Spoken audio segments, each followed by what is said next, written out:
Oh, Jamal, you work for CNN. I make appearances on CNN and MSNBC, and I have done many shows that you have done, including one particular show that airs in prime time. And I thought about you and the fact that we're going to have this talk today. And I just really wanted to say, can we never, ever ask each other about beepers or any Oh man. terrorist group affiliations? I just feel like I need to say that out loud. I've always assumed you would never do that to me because we're friends. But now it's like, there's just some lines that maybe need to be identified. Yeah, no, and we won't even go into all the lines that ought to be identified. But look, it's true. There's a real thing that happened last night on CNN. They had this guy, what's his name? Ryan Gerdusky. Ryan Gerdusky Mm-hmm.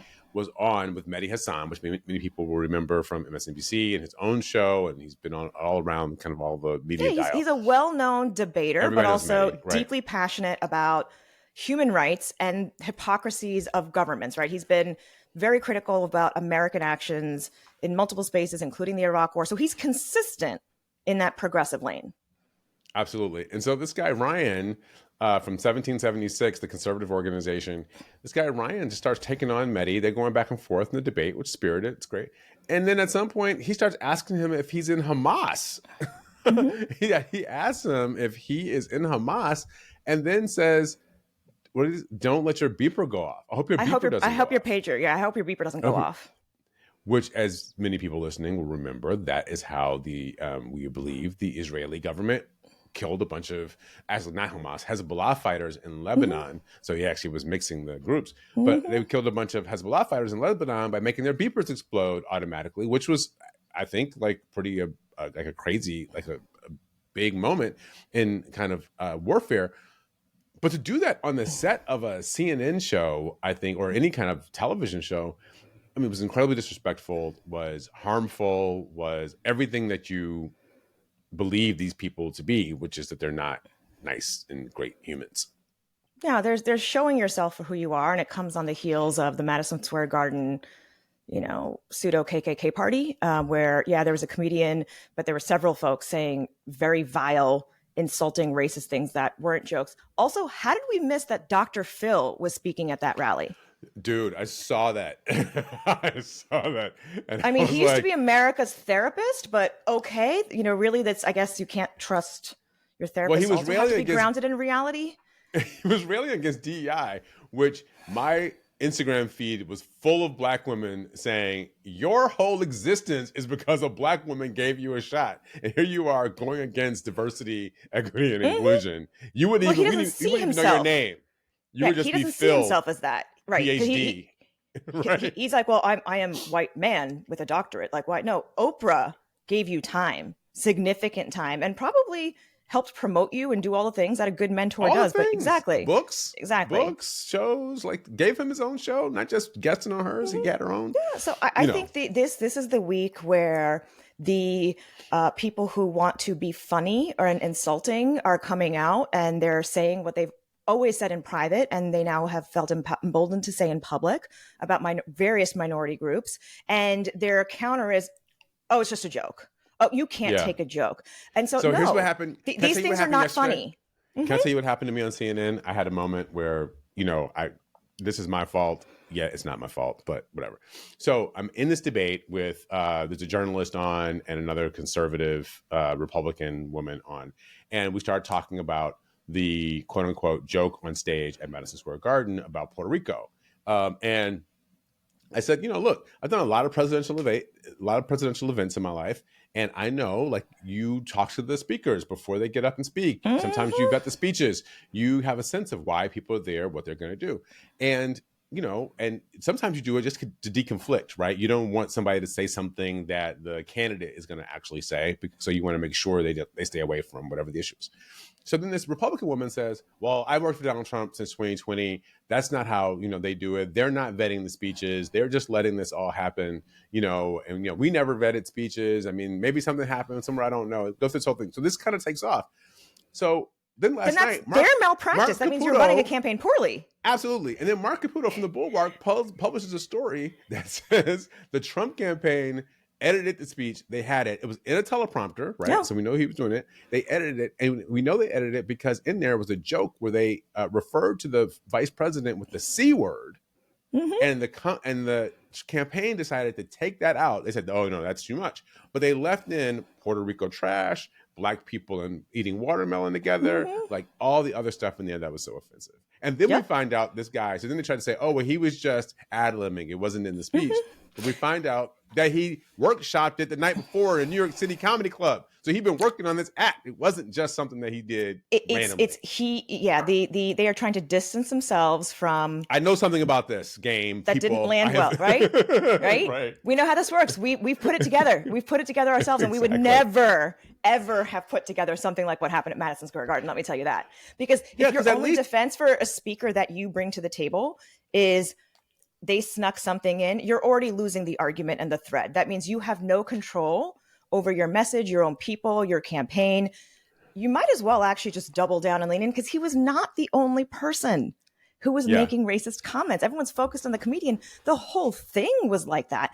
And it carries over. This is connected to last night. It's a racist campaign. Can I just say that? It's a racist campaign. The whole premise of the campaign is against brown people. When there is a Muslim journalist on set who is a well-known debater, very fast-talking, well-known debater, prepares with facts, these Trumpians want to come for him, can't keep up with the argument, and so they stoop to jokes, right? The joke is making every person who appears in public who is Muslim, make them distance themselves from terrorism. And if you watch it, you see how quickly Mehdi said, "Of course I don't support Hamas." Because I've had to do that too. It's the first thing you have to do. Like, Israel has a right to exist. I do not support Hamas. It's like a thing you have to do when you're Muslim in public, is to constantly distance yourself from the idea of being a terrorist. And that guy, old enough to remember, that's what he did. This is not the beginning of this. I'm old enough to remember, literally when I was like in college, every single black politician that went on television in like the 90s had to say whether or not they agreed with Louis Farrakhan. Yep. Right. Are you a supporter of Louis Farrakhan? Everybody, oh no, of course not. Like, you always had to disavow Louis Farrakhan before anybody could listen to anything else you had to say. Yes. It's the same playbook.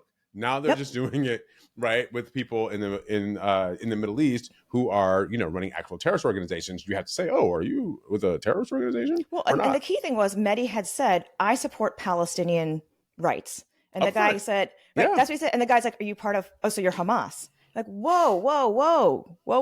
Right. Because let me tell you, from having been a diplomat and worked overseas, the amount of disavowing of Trump that our diplomats and Americans have to do when they go overseas to show that all Americans are not crazy. Like, organizations and their leaders are different than people. All of that to say, Trump has definitely riled up his people. And we will see, I think, more of these incidents on TV where minorities, women will have to keep their cool in the face of the Trumpers coming after us and trying to make us look irrational. Are you on your period? I'm pretty confident I'll hear that at some point this week. Well, because I might get too emotional about women's rights. Yeah, I can't even imagine. I can't even imagine the shoes that you walk in on this stuff. And speaking of bad Trumpers who are back in the media, we also find out this week that Steve Bannon has been released from jail just in time for the November 5th election. Convenient. Steve Bannon's out, and he was on. Apparently, he was back on his podcast this morning. Riling people up, getting ready, talking about the part I heard. He said there are two phases. The phase one goes from now till November 5th, election day, and then phase two goes from November 6th through inauguration day. Of course, January 6th is going to be a big deal. But this election isn't really over until Inauguration Day. Let's not forget, to remind us all of these facts that we have conveniently deep-sixed because of, trauma of recent years, that Bannon was the original anti-administrative state. Burn the shit down. That was him. Trump glommed onto that. So the architect of the movement is Steve Bannon, and now he's been unleashed. No, absolutely. I mean, could you imagine if Barack Obama had hired the publisher of The Final Call to be his White House communications director? That is kind of like, I don't even know what The Final Call is, but it sounds like some crazy lefty thing. Oh, The Final Call is the organ for the Nation of Islam, right? It is the newspaper. No, you see the guys outside You see the guys You know what, outside though? like selling news, and the final call is actually more constructive, right? They actually are probably more You constructive, know what, but though? like they're I gotta say, selling newspapers on the street. if that had been if Obama had hired the final call comms director and made him do a campaign around election things, people would have been better dressed than they were on Oh, January for 6th. sure. Definitely the Steve Bannon. But that's what Steve Bannon was, right? Like Steve Yeah. Bannon was basically like the media leader for a right-wing perspective on how to govern the country and the American experience that nobody in the mainstream really signed on to, right? So to hire this person to come into the White House to be a senior advisor to the president was just it was an amazing act, frankly, of privilege, Mm-hmm. right? It's an amazing act of privilege. You think Mm-hmm. that you could hire this person, and people kind of like caw-cawed about it for a little bit, and then everybody got over it. And Steve Bannon Mm-hmm. ended up on TV shows, right, being interviewed like Bill he was a normal Shine, person. listen, Bill Shine from Fox News, was one of their executives, was communications director and then senior advisor for many years. Like the right wing infrastructure is deeply, deeply connected and working to elect Trump. This is not something that started with him, and it won't end with him either, right? Right. That's some of the challenge that we're seeing is that it's not just about election day. Trump may not be the standard bearer. It may end up being a JD Vance, who loves to remind us that he's young and going to be around for a while. But these are deeply American problems and American challenges that we're wrestling with. So speaking of an American problem, you had a big moment about this. You talked about this already on our podcast about what happened at the Washington Post and democracy and Bezos. Now we see that Jeff Bezos has written an op-ed last night defending himself. But in the face of that, we now know a third of the Washington Post editorial board has resigned. Mm-hmm. Other columnists are resigned, and people are posting about this. Billionaires in 200,000 bed. subscribers have been lost. 200,000 200,000. subscribers. So billionaires have been making this point and getting in trouble, or making this point and getting in bed with Donald Trump and sort of kowtowing to him. This is something we are not done with, guys. This is going to be, this is something we're going to wrestle with. Even when we beat Donald Trump, we are going to have to deal with the oligarchs who have been running big sections of our democracy.